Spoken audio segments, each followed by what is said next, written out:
A ver, vamos a adentrarnos en una historia fascinante que tuvo lugar en Yellowstone. Una historia que parte de una pregunta que de hecho dividió a toda una comunidad. ¿El aullido de un lobo es el sonido de la naturaleza en estado puro o por el contrario es una amenaza de muerte para el modo de vida de una familia? Bueno, pues vamos a ver cómo este conflicto nos va a desvelar dos maneras radicalmente distintas de enfocar los grandes retos medioambientales que tenemos por delante. Vale, pues vamos al meollo del asunto. La historia arranca con un choque casi visceral, diría yo. Pensemos por un momento en alguien que está de excursión por Yellowstone. Para esa persona, el aullido de un lobo es la banda sonora de lo salvaje, ¿verdad? Una conexión total con la naturaleza. Pero ¿qué pasa si nos vamos a unos pocos kilómetros de allí? Para un ganadero, exactamente ese mismo sonido significa algo completamente distinto. Es una amenaza directa a su negocio, a su forma de vida. Es el aviso de que va a perder dinero. Fijaos en esta cita del gran conservacionista Aldo Leopold. Es increíblemente potente. Él lo expresó de una manera, perfecta. Al presenciar la muerte de una loba, no vio simplemente una plaga menos, no. Vio un fiero fuego verde extinguiéndose en sus ojos. Es una imagen muy poética, ¿verdad? Y captura a la perfección el sentir de muchísima gente, que el lobo no es una amenaza, sino una pieza esencial, casi espiritual del ecosistema. Un eslabón que se había perdido y que había que recuperar. Y aquí es, claro, donde todo choca de frente. Tenemos dos mundos, dos perspectivas que son, en el fondo, totalmente válidas, pero que parecen imposibles de reconciliar. Por un lado, para la persona que visita el parque, el lobo es un plus, enriquece la experiencia, pero para el ganadero, ese mismo lobo es una amenaza directa a su pan de cada día. Y este es el verdadero núcleo del problema, dos demandas totalmente opuestas sobre un mismo recurso natural. Claro, lo que pasó en Yellowstone no es solo una historia de lobos y ganaderos. En realidad es como un pequeño ejemplo de un dilema muchísimo más grande. ¿Qué hacemos cuando los valores de unas personas y las necesidades de otras chocan por un recurso natural?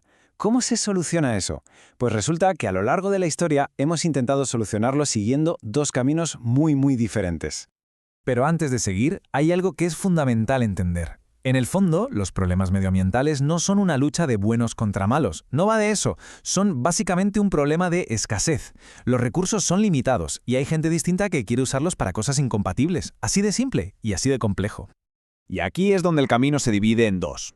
Por un lado está el enfoque que todos conocemos, el tradicional, el ambientalismo político. O sea, que venga el gobierno, ponga unas normas, unas leyes y se imponga una solución desde arriba. Unos ganan, otros pierden.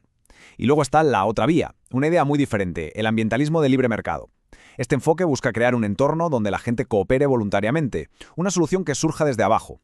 Venga, pues vamos a ver primero el camino que más se ha usado, el que nos suena a todos, el campo de batalla político. Porque, por defecto, cuando hay un problema de este tipo, nuestra sociedad tiende a buscar la solución ahí, en las leyes, las regulaciones, las agencias del gobierno. ¿Y cuál es el problema de este enfoque? Pues que casi siempre se convierte en lo que se llama un juego de suma cero. Es decir, para que uno gane, otro tiene que perder. Un grupo consigue más influencia política, impone lo que quiere, y el otro, pues se aguanta. Y claro, esto lo único que genera es resentimiento, un conflicto que no acaba nunca, en lugar de buscar la cooperación. Por no hablar de que las agencias públicas a veces acaban, digamos, secuestradas por grupos de interés muy concretos. De hecho, este enfoque político a veces da lugar a unas alianzas de lo más extrañas. Hay una teoría que lo explica genial, la de los contrabandistas y bautistas. La idea es esta. Imaginaos que los bautistas, por motivos morales, quieren prohibir la venta de alcohol los domingos. Y ahora, pensad en los contrabandistas, los que lo venden de forma ilegal. Pues resulta que ellos también quieren esa prohibición. ¿Por qué? Porque les quita de en medio la competencia legal. Así que cuando se junta un grupo que defiende una causa moral con otro que tiene un interés económico muy claro, a los políticos les resulta facilísimo aprobar una ley que, aunque parezca que busca el bien común, en el fondo está beneficiando a un grupo muy concreto. Esto nos da que pensar sobre cómo se aplica a los debates sobre la naturaleza, ¿eh?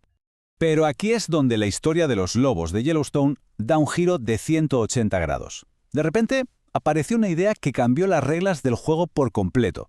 Una idea que sacó el problema del campo de batalla político y lo llevó a un terreno totalmente nuevo, el del emprendimiento. Y este fue el momento de la revelación, la frase que lo cambió absolutamente todo.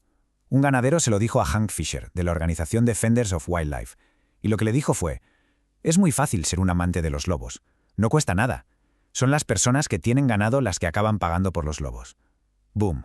Ahí estaba la clave. El problema no era que los ganaderos odiaran a los lobos porque sí. El problema era que odiaban ser los únicos que pagaban la factura de tenerlos de vuelta. No era una guerra de valores, era una cuestión de costes. Y la solución fue, la verdad, de una lógica aplastante. En vez de irse a pelear al Congreso, la gente de Defenders of Wildlife hizo algo radicalmente distinto. Crearon un fondo de compensación. La idea era sencillísima. Si de verdad te importan los lobos, ¿estarías dispuesto a poner algo de dinero para que puedan vivir aquí? Y la gente respondió. Los amantes de los lobos donaron dinero, compraron pósteres, y con todo ese fondo se empezó a pagar a los ganaderos el valor de cada res que perdían por un ataque. Así, de forma voluntaria, el coste dejó de caer sobre los ganaderos y pasó a ser asumido por quienes de verdad querían tener lobos en la zona. Y ojo, que no hablamos de 4 duros. El programa llegó a pagar más de $1.100.000 a los ganaderos. Esto demostró algo muy importante, que la gente que quería lobos de vuelta estaba dispuesta a rascarse el bolsillo por ello, no solo a imponerles el coste a los demás. ¿Y el resultado, desde el punto de vista de la naturaleza, cuál fue? Pues simplemente espectacular. La población de lobos, que se contaba con los dedos de una mano, se disparó.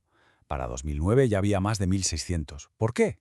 Porque se cambió el conflicto por la cooperación, y eso fue lo que permitió que la especie se recuperara de una forma increíble. Entonces, ¿con qué nos quedamos de toda esta historia? ¿Cuál es la lección más importante? Pues nos enseña que hay otra forma de pensar, un cambio fundamental en cómo podemos enfrentarnos a los problemas medioambientales. Al final, todo se reduce a esto, a un cambio de mentalidad. La mentalidad política se enfoca en ganar la pelea, en imponer los costes a la otra parte, y eso solo crea un círculo vicioso de conflicto. La mentalidad de mercado, sin embargo, busca otra cosa. Busca crear una forma voluntaria para que quienes se benefician de algo, como tener lobos, por ejemplo, puedan compensar a quienes asumen el coste. Y al hacer eso, un problema donde uno ganaba y otro perdía, se convierte en una situación en la que todos pueden salir ganando. Y esto nos deja con una última pregunta en el aire. ¿Por qué la historia de Yellowstone en realidad no va solo de lobos? Es un modelo, un ejemplo de cómo resolver problemas de otra manera. Y la pregunta es, ¿se podría aplicar esta misma forma de pensar, esta mentalidad de cooperación y de buscar soluciones creativas a otros grandes retos que tenemos? Desde la falta de agua a la protección de otras especies. ¿Quién sabe? Quizás la respuesta a esa pregunta podría cambiar por completo la forma en que cuidamos el planeta. Desde luego, da para pensar.